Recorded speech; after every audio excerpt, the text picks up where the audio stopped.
TNPSC group 4 எக்ஸாமுக்கான important question பார்த்துக்கிட்டு இருக்கோம்.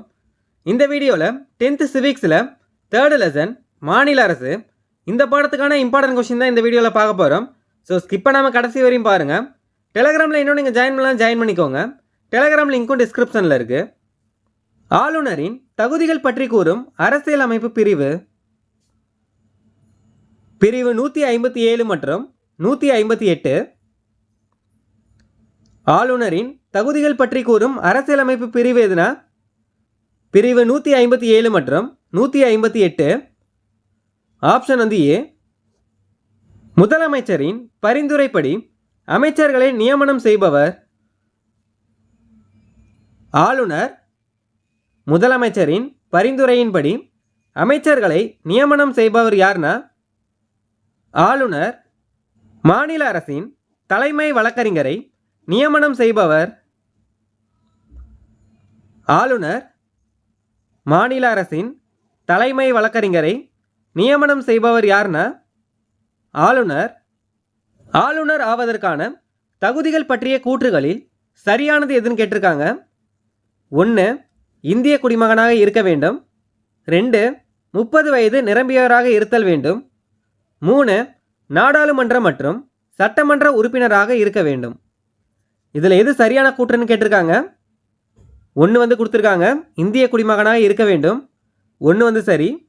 2 30 வயது நிரம்பியவராக இருத்தல் வேண்டும்னு கொடுத்துருக்காங்க. 2 தவறு. 35 வயது இருக்கணும், இல்லை 30 வயதுன்னு கொடுத்துருக்காங்க.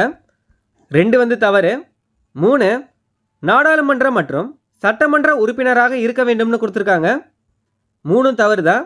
நாடாளுமன்ற மற்றும் சட்டமன்ற உறுப்பினராக இருக்கக்கூடாது, இதில் இருக்க வேண்டும்னு கொடுத்துருக்காங்க.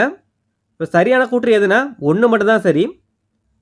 ஆப்ஷன் ஏ 1 சரி. மாநில பல்கலைக்கழகங்களின் வேந்தராக செயல்படுபவர் ஆளுநர். மாநில பல்கலைக்கழகங்களின் வேந்தராக செயல்படுபவர் யார்னா ஆளுநர். கலை, இலக்கியம், அறிவியல், சமூக சேவை ஆகிய துறைகளை சேர்ந்த எத்தனை பங்கு உறுப்பினர்களை ஆளுநர் சட்ட மேலவைக்கு நியமனம் செய்கிறார்? 1/6 பங்கு உறுப்பினர்களை, அதாவது 6இல் 1 பங்கு உறுப்பினர்களை கலை, இலக்கியம், அறிவியல், சமூக சேவை ஆகிய துறைகளை சேர்ந்த எத்தனை பங்கு உறுப்பினர்களை ஆளுநர் சட்ட மேலவைக்கு நியமனம் செய்கிறார்னா 6இல் 1 பங்கு உறுப்பினர்களை. மாநில சட்டமன்றம் கூடாத சமயங்களில் அவசர சட்டத்தை பிறப்பிக்கும் அதிகாரம் ஆளுநருக்கு உண்டு என கூறும் அரசியலமைப்பு பிரிவு சட்டப்பிரிவு 213. மாநில சட்டமன்றம் கூடாத சமயங்களில் அவசர சட்டத்தை பிறப்பிக்கும் அதிகாரம் ஆளுநருக்கு உண்டு என கூறும் அரசியலமைப்பு பிரிவு எதுனா பிரிவு 213. அடுத்தது கூற்று கொடுத்துருக்காங்க. கூற்று 1. ஆளுநர் தனது பணிகளை செயல்படுத்தியது குறித்து எந்த நீதிமன்றத்திற்கும் பதிலளிக்க வேண்டிய அவசியமில்லை. கூற்று 1 சரி. ஆளுநர் தனது பணிகளை செயல்படுத்தியது குறித்து எந்த நீதிமன்றத்திற்கும் பதிலளிக்க வேண்டிய அவசியமில்லை. கூற்று 1 சரி. கூற்று 2. ஆளுநரின் பதவிக்காலத்தில் அவர் மீது குற்றவியல் நடவடிக்கைகளை தொடுக்க முடியாது. கூற்று 2 சரிதான். ஆளுநரின் பதவிக்காலத்தில் அவர் மீது குற்றவியல் நடவடிக்கைகளை தொடுக்க முடியாது அல்லது தொடர முடியாது. கூற்று 2 சரிதான். கூற்று 1 சரி, கூற்று 2 சரி. Option C. The answer. ஆளுநர் அறிவித்த அவசர சட்டத்திற்கு மாநில சட்டமன்றம் எத்தனை மாதங்களுக்குள் ஒப்புதல் அளிக்க வேண்டும்? 6 மாதங்களுக்குள். ஆளுநர் அறிவித்த அவசர சட்டத்திற்கு மாநில சட்டமன்றம் எத்தனை மாதங்களுக்குள் ஒப்புதல் அளிக்க வேண்டும்னா 6 மாதங்களுக்குள். அடுத்தது பொறுத்துக்க கொடுத்துருக்காங்க. ஆளுநர், மாநில அரசின் தலைவர், முதலமைச்சர், அரசாங்கத்தின் தலைவர், அமைச்சரவை, சட்டமன்றத்திற்கு பொறுப்பானவர்கள், மேலவை உறுப்பினர்கள், ஆயுத படையினர், தீர்ப்பாயங்கள், ஆளுநர், மாநில அரசின் தலைவர், முதலமைச்சர், அரசாங்கத்தின் தலைவர், அமைச்சரவை, சட்டமன்றத்திற்கு பொறுப்பானவர்கள், மேலவை உறுப்பினர், மானியங்களுக்கு வாக்களிக்க முடியாது, ஆயுதப்படையினர், தீர்ப்பாயங்கள். ஆப்ஷன் வந்து பி. மாநிலத்தின் ஆண்டு நிதிநிலை அறிக்கையை சட்டமன்றத்தில் சமர்ப்பிப்பவர் ஆளுநர். மாநிலத்தின் ஆண்டு நிதிநிலை அறிக்கையை சட்டமன்றத்தில் சமர்ப்பிப்பவர் யாருன்னா ஆளுநர். 5 ஆண்டுகளுக்கு ஒரு முறை மாநில நிதி ஆணையத்தை அமைப்பவர் ஆளுநர். 5 ஆண்டுகளுக்கு ஒரு முறை மாநில நிதி ஆணையத்தை அமைப்பவர் யாருன்னா ஆளுநர். ஆளுநருக்கு ஆலோசனை வழங்க ஒரு அமைச்சரவையை உருவாக்க வழிவகை செய்யும் அரசியலமைப்பு பிரிவு சட்டப்பிரிவு 163. ஆளுநருக்கு ஆலோசனை வழங்க ஒரு அமைச்சரவையை உருவாக்க வழிவகை செய்யும் அரசியலமைப்பு பிரிவு எதுனா சட்டப்பிரிவு 163. அடுத்தது கூற்று கொடுத்துருக்காங்க. கூற்று 1, ஆளுநரின் பதவிக்காலத்தில் குற்றச்சாட்டுகளை சுமத்தவோ அல்லது அவரை கைது செய்யவோ எந்த நீதிமன்றமும் உத்தரவு பிறப்பிக்க முடியாது.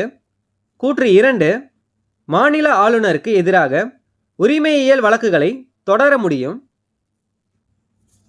கூற்று 1 என்ன சொல்லியிருக்காங்கன்னா, ஆளுநரின் பதவிக்காலத்தில் குற்றச்சாட்டுகளை சுமத்தவோ அல்லது அவரை கைது செய்யவோ எந்த நீதிமன்றமும் உத்தரவு பிறப்பிக்க முடியாது. கூற்று 1 வந்து சரி.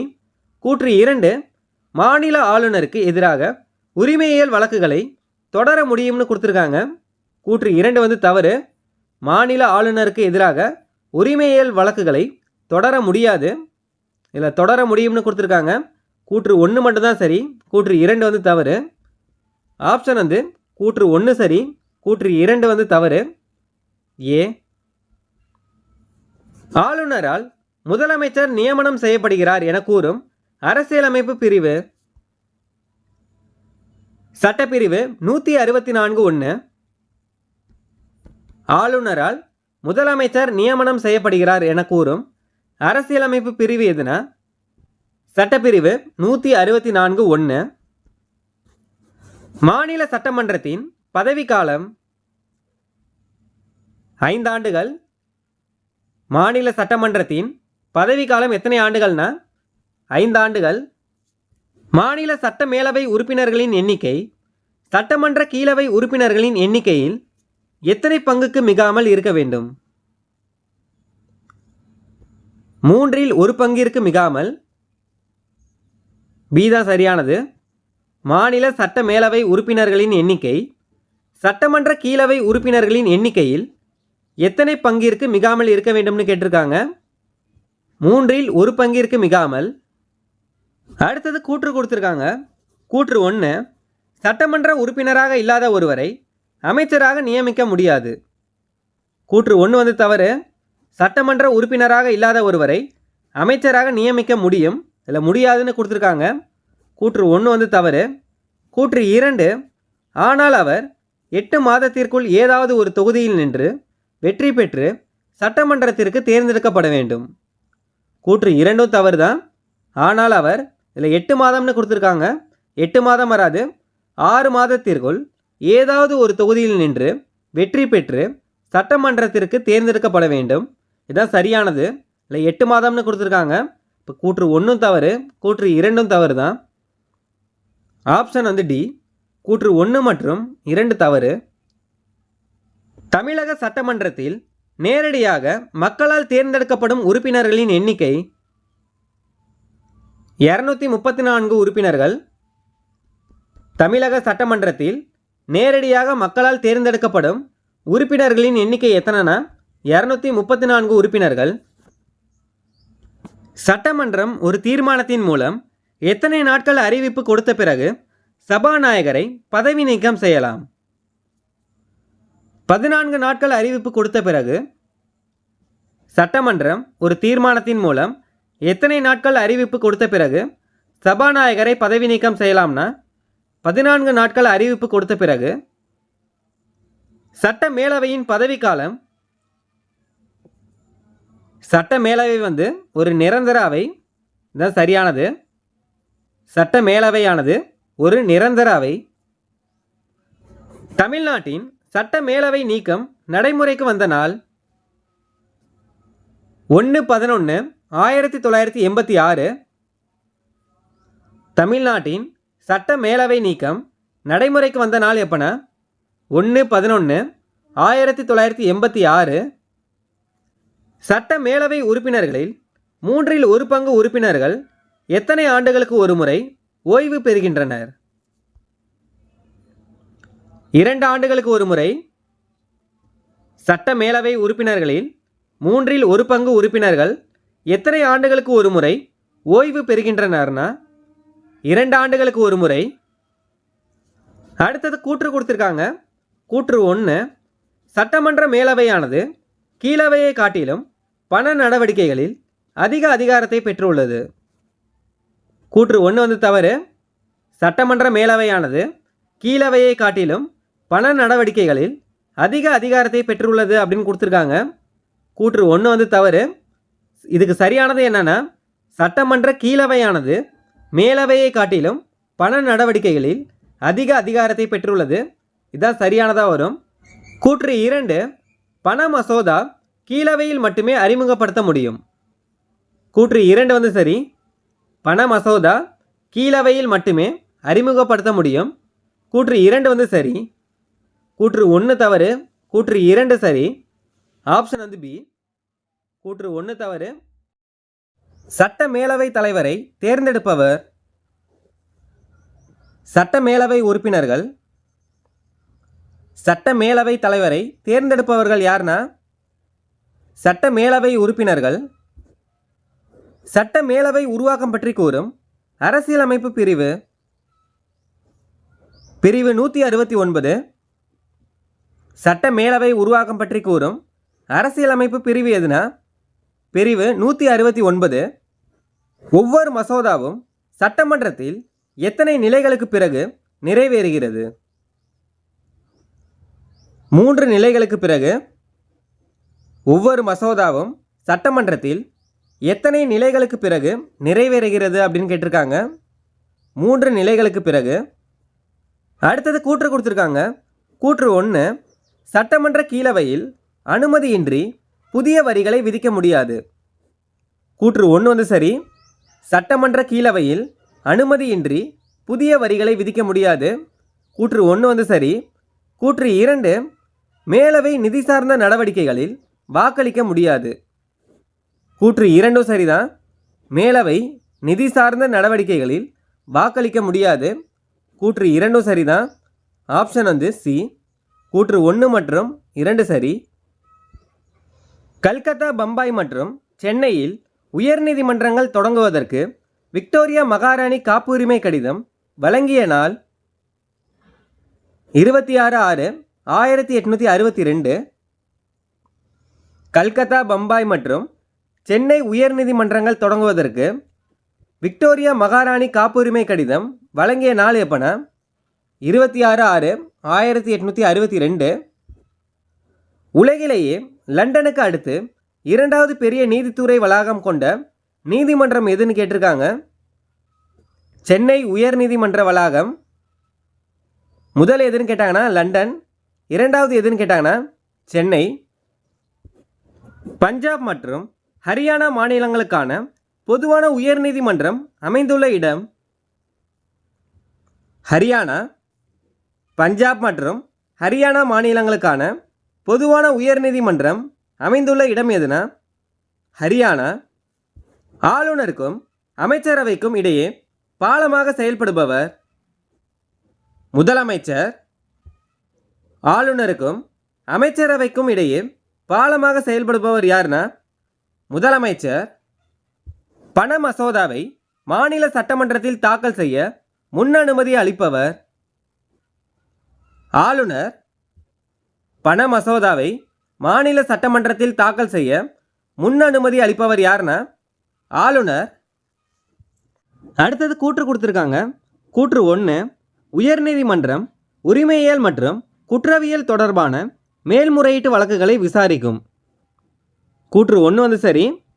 உயர்நீதிமன்றம் உரிமையியல் மற்றும் குற்றவியல் தொடர்பான மேல்முறையீட்டு வழக்குகளை விசாரிக்கும். 1 வந்து சரி. 2 இராணுவ தீர்ப்பாயங்களின் கீழ் வரும் ஆயுதம் சார்ந்த வழக்குகளை விசாரிக்க உயர்நீதிமன்றத்திற்கு அதிகாரம் இல்லை. கூற்று 2 சரிதான். இராணுவ தீர்ப்பாயங்களின் கீழ் வரும் ஆயுதம் சார்ந்த வழக்குகளை விசாரிக்க உயர்நீதிமன்றத்திற்கு அதிகாரம் இல்லை. கூற்று 2 சரிதான். கூற்று 1 சரி, கூற்று 2 சரி. ஆப்ஷன் வந்து சி. கூற்று 1 மற்றும் 2 சரி. உயர்நீதிமன்றம் உரிமையியல் மற்றும் குற்றவியல் தொடர்பான மேல்முறையீட்டு வழக்குகளை விசாரிக்கும். இராணுவ தீர்ப்பாயங்களின் கீழ் வரும் ஆயுதம் சார்ந்த வழக்குகளை விசாரிக்க உயர்நீதிமன்றத்திற்கு அதிகாரம் இல்லை. ரெண்டுமே சரிதான். அடுத்தது கூற்று 1 மத்திய மாநில அரசுகள் இயற்றும் சட்டங்கள் அரசியலமைப்புக்கு உட்பட்டதா என்பதை ஆராய உயர்நீதிமன்றத்திற்கு அதிகாரம் உள்ளது. கூற்று 1 வந்து சரி. மத்திய மாநில அரசுகள் இயற்றும் சட்டங்கள் அரசியலமைப்புக்கு உட்பட்டதா என்பதை ஆராய உயர்நீதிமன்றத்திற்கு அதிகாரம் உள்ளது. 1 வந்து சரி. கூற்று 2 பிரிவு 216 முதல் பிரிவு 217 வரை உள்ள பிரிவுகள் உயர்நீதிமன்றத்தின் நீதி புனராய்வு அதிகாரம் பற்றி கூறுகிறது. கூற்று 2 வந்து தவறு. இதில் பிரிவு வந்து தவறாக கொடுத்துருக்காங்க. பிரிவு 226 முதல் பிரிவு 227 தான் சரியானது. இல்லை பிரிவு 216 முதல் 217 வரைன்னு கொடுத்துருக்காங்க. கூற்று 2 வந்து தவறு. கூற்று 1 சரி, கூற்று 2 வந்து தவறு. ஆப்ஷன் வந்து ஏ. கூற்று 1 சரி, கூற்று 2 வந்து தவறு. மாநில ஆளுநரை நியமிப்பவர் குடியரசுத் தலைவர். மாநில ஆளுநரை நியமிப்பவர் யாருன்னா குடியரசுத் தலைவர். ஆங்கிலோ இந்தியன் வகுப்பினரிலிருந்து ஒரு பிரதிநிதியை சட்டமன்றத்திற்கு யார் நியமிக்கிறார்?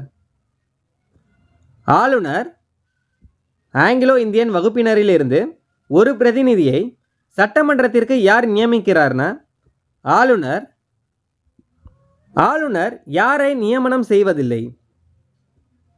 உயர்நீதிமன்ற நீதிபதிகளை. ஆளுநர் யாரை நியமனம் செய்வதில்லைனா உயர்நீதிமன்ற நீதிபதிகளை. மாநில முதலமைச்சரை நியமிப்பவர் ஆளுநர். மாநில முதலமைச்சரை நியமிப்பவர் யாருன்னா ஆளுநர்.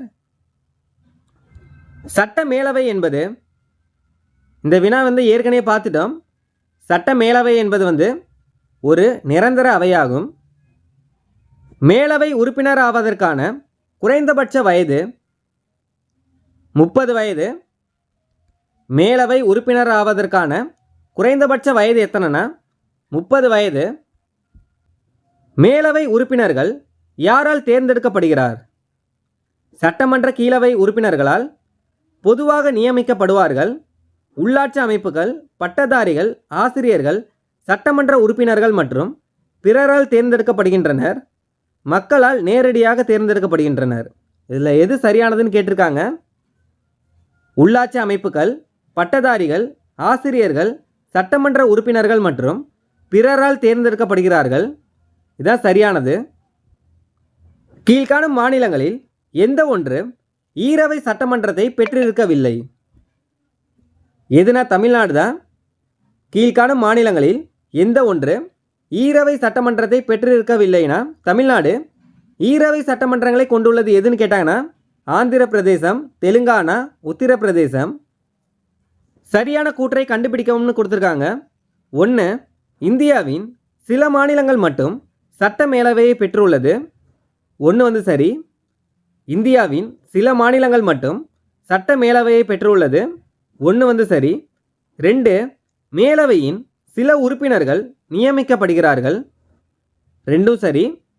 மேலவையின் சில உறுப்பினர்கள் நியமிக்கப்படுகிறார்கள். 2 சரி. 3 மேலவையின் சில உறுப்பினர்கள் மக்களால் நேரடியாக தேர்ந்தெடுக்கப்படுகிறார்கள். 3 சரிதான். மேலவையின் சில உறுப்பினர்கள் மக்களால் நேரடியாக தேர்ந்தெடுக்கப்படுகிறார்கள். இதில் 3மே சரிதான். ஆப்ஷன் வந்து டி. 1, 2 மற்றும் 3 சரி. இந்தியாவில் முதலில் உயர்நீதிமன்றங்கள் தொடங்கப்பட்ட இடங்கள் கல்கத்தா, பம்பாய், சென்னை. எப்பொழுது தொடங்கப்பட்டதுன்னு கேட்டாங்கன்னா 1862 இந்தியாவில் முதலில் உயர்நீதிமன்றங்கள் தொடங்கப்பட்ட இடங்கள் எதுனா கல்கத்தா, பம்பாய், சென்னை. கீழ்காணும் எந்த மாநிலங்கள் பொதுவான உயர்நீதிமன்றத்தை பெற்றுள்ளது? பஞ்சாப் மற்றும் ஹரியானா. கீழ்காணும் எந்த மாநிலங்கள் பொதுவான உயர்நீதிமன்றத்தை பெற்றுள்ளதுனா பஞ்சாப் மற்றும் ஹரியானா. துணை நீதிமன்றங்கள் வரம்பு மீறி செயல்படுவதை தடை செய்ய பிறப்பிக்கப்படும் நீதி பேராணை. தடையுறுத்தும் நீதி பேராணை. துணை நீதிமன்றங்கள் வரம்பு மீறி செயல்படுவதை தடை செய்ய பிறப்பிக்கப்படும் நீதி பேராணை எதுனா தடையுறுத்தும் நீதி பேராணை. அடுத்தது கூற்று மற்றும் காரணம் கொடுத்துருக்காங்க. கூற்று: மாநில சட்டமன்றத்திற்கு சட்ட அதிகார வரம்பு உண்டு. கூற்று சரி. மாநில சட்டமன்றத்திற்கு சட்ட அதிகார வரம்பு உண்டு. கூற்று சரி. காரணம்: குடியரசுத் தலைவரின் ஒப்புதலுடன் மட்டுமே மாநில பட்டியலில் உள்ள சில மசோதாக்களை சட்டமன்றத்திற்கு அறிமுகம் செய்யலாம். காரணம் தவறு. குடியரசுத் தலைவரின் ஒப்புதலுடன் மட்டுமே மாநில பட்டியலில் உள்ள சில மசோதாக்களை சட்டமன்றத்தில் அறிமுகம் செய்யலாம். காரணம் தவறு. இது கூற்றுக்கான காரணம் கிடையாது. கூற்று மட்டும்தான் சரி. காரணம் தவறு. Option B. ஏ சரி, ஆர் தவறு. உயர்நீதிமன்றத்தின் நீதி புனராய்வு அதிகாரத்தை குறைத்த சட்ட திருத்தம் எதுன்னு கேட்டிருக்காங்க. 42வது சட்ட திருத்தம். உயர்நீதிமன்றத்தின் நீதி புனராய்வு அதிகாரத்தை குறைத்த சட்ட திருத்தம் எதுனா 42வது சட்ட திருத்தம். கீழ் நீதிமன்றங்களில் இருந்து வழக்கு சம்பந்தமான ஆவணங்களை கேட்டு பெறுவதற்கான நீதி பேராணை. ஆவண கேட்பு நீதி பேராணை. கீழ் நீதிமன்றங்களில் இருந்து வழக்கு சம்பந்தமான ஆவணங்களை கேட்டு பெறுவதற்கான நீதி பேராணை எதுனா ஆவண கேட்பு நீதி பேராணை.